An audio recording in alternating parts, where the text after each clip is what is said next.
that nervous because if I get too nervous, it would suck. I know I could do it.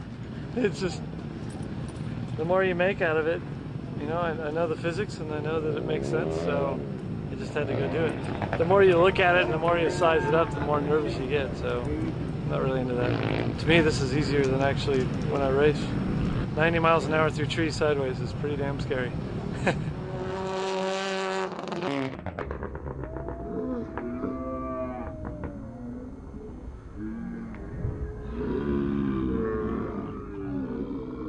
Gross.